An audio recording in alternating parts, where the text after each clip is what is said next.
Okay, video 3, we're rocking and rolling. And we're going to address putting the axle holes in.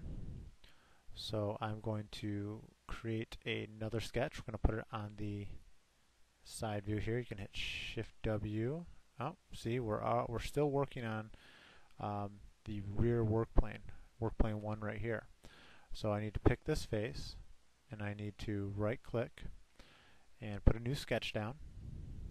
And you can call it axle holes if you'd like, and hit OK. And then we're going to hit Shift W to flatten this view out. Alright, and then now we're ready to draw the axle wheels, or the axle holes on, excuse me. So I'm going to do basically the same type of setup, because we've already done that, as we did in the back. I'm going to zoom in, and I'm just going to draw a hole, a circle. And I'm going to make it exceptionally large on purpose, because we're going to go back and dimension it. The axles that you're going to get are an 1/8 inch in diameter, so 1/8 inch. But if we do the hole that size, it's going to be too tight. So we're going to do the hole at 3/16. So you pull out the dimension tool, the leader line, click on this, and then you go in and double click on this, and we have 0.6. So a 3/16 hole, if you get your calculator out and you 3 divided by 16 is 0.1875. So 0.1875, enter. And that'll size down our circle to what we want. Now if we leave it this high, we're going to have issues, because you have a wheel with a diameter, and if it's too high, it's going to drag on the floor.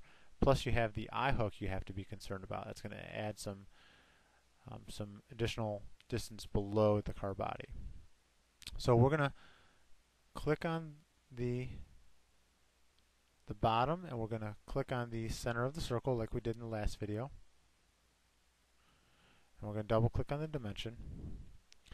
And about the highest you can go and still have some clearance is about a 1/2 inch up.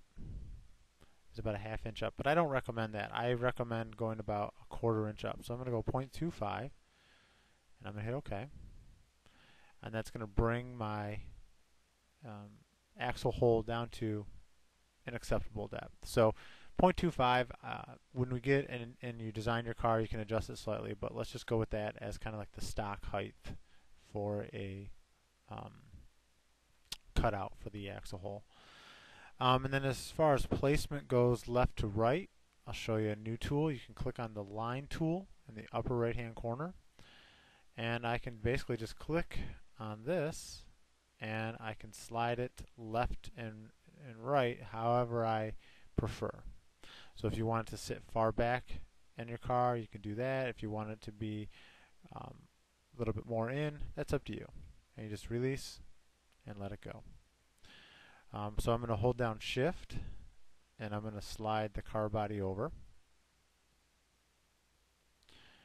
And then I'm going to do the same thing over here. I'm just going to draw a circle. I'm going to make it exceptionally large.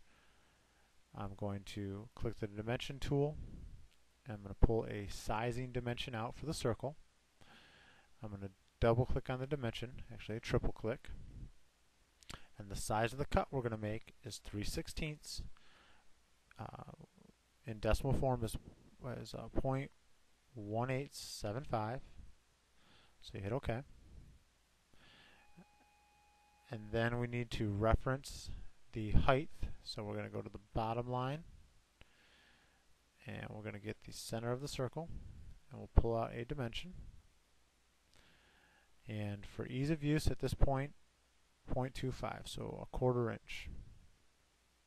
And that'll drop it down. Okay, I'm going to zoom out now. I'm going to click on this circle, and I'm going to zoom in, and I'm just going to slide it over a little bit. I think that looks fairly balanced. And I'm going to actually tilt this, because we're going to cut these holes out. So I'm going to tilt it. I'm holding the middle mouse ball to kind of tilt it at an angle. I'm going to show you a new tool. It's called a projection. So you can click on the bottom menu bar here, or you can go up to the feature menu bar, and the second term down is called a project profile. And this is good if you just want to cut something completely out. You don't need to set a depth, and you just want to cut it out.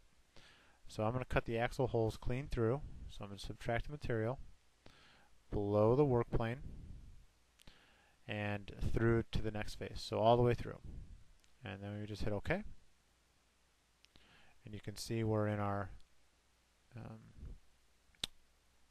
semi-transparent mode, and the holes have gone all the way through, and they are considered one extrusion, or one projection, excuse me, one feature, because I did them on the same work plane. So when I highlight one, the other one is tied to it. And that is video 3.